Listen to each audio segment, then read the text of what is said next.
Our brains cannot tell the difference between an actual physical event and the vivid visualization of that same event. A reason for this is that when we experience something and when we visualize the same thing, we activate similar brain circuits.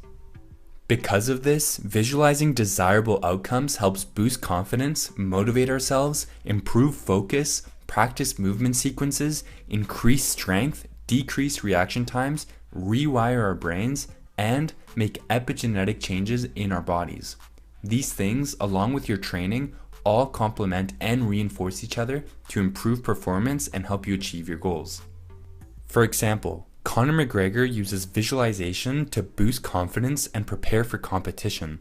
To give you an idea of how serious Conor is about training his mental game, here's what his coach John Kavanagh has said about it. Visualization techniques that Conor was doing before I'd heard of anyone else doing them, like he could tell me when he was going to fight. He knew exactly what was going to happen long before it happened because he had done it 1,000 times in his head. He had warmed up and backstage. He had heard the crowd. He had smelt the arena.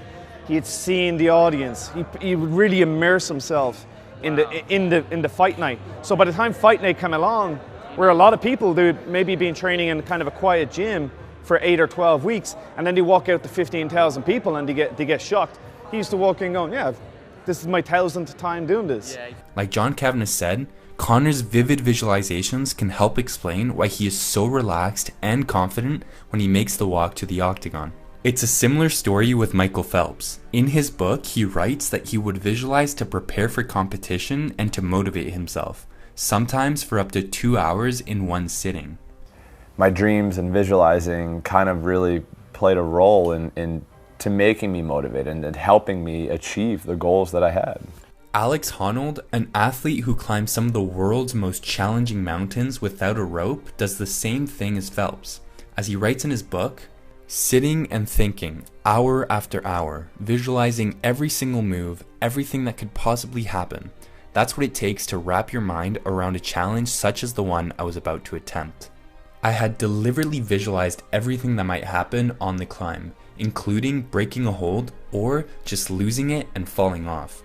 In a real sense, I performed the hard work of that free solo during the days leading up to it. Once I was on the climb, it was just a matter of executing. In terms of increasing focus and decreasing reaction times, a study of 200 martial artists found that visualization and self-talk reduced reaction times from 0.737 seconds to 0.659 seconds, roughly 10%. Although this may not seem like much, this is often the difference between winning or losing. An explanation for why this happens is rooted in a part of our brain called the reticular activating system. The reticular activating system acts as a filter. Out of all the information coming to our senses from the environment, it selects what will be noticed and given attention to by the conscious mind. By practicing visualization, you can prime your reticular activating system to help you notice and focus on important information during your competitions. For example, in UFC 194, Conor knocked out the 10-year undefeated featherweight champion in 13 seconds. Conor had been visualizing the sequence months before the fight and had even told the world what he planned to do. I plan to set him up, trap him, lead him into dead space, lead him where he feels he is safe, but all of a sudden it's a trap and he is in big danger. During his warm-up, he was also practicing that exact sequence. When the fight started, Conor's mind was focused and primed to recognize his opponent's sequence, which allowed Conor to instantly react with the counterpunch.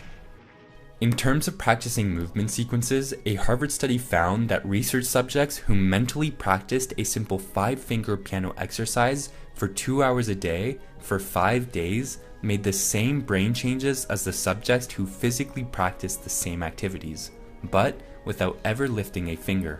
Remarkably, visualization can also increase strength. In a similar experiment, 10 volunteers each imagined flexing one of their biceps as hard as they could 5 times a week. In a few weeks, they increased their bicep muscle strength by 13.5%, and they maintained that gain for 3 months after the training had stopped. And finally, consistent practice of visualization can be used to rewire our brain and to make epigenetic changes in our bodies. This is the part of visualization that I find the most fascinating. I'll be making another video in the future summarizing the book You Are the Placebo by Dr. Joe Dispenza to explain the science of how this all works. The key takeaways from this video is that there are countless benefits to visualizing, and you would be at a disadvantage if you did not make use of them. In a future video, I'll be explaining the specifics of how to visualize like an elite level athlete. Subscribe to the channel to be notified when that video comes out and to receive the best mental strategies for elite performance. Thanks for watching. Now, if you know what you're worth, now go out and get what you're worth. But you gotta be willing to take the hits and not pointing fingers saying you ain't where you wanna be because of him or her or anybody. Cowards do that and that ain't you. You're better than that.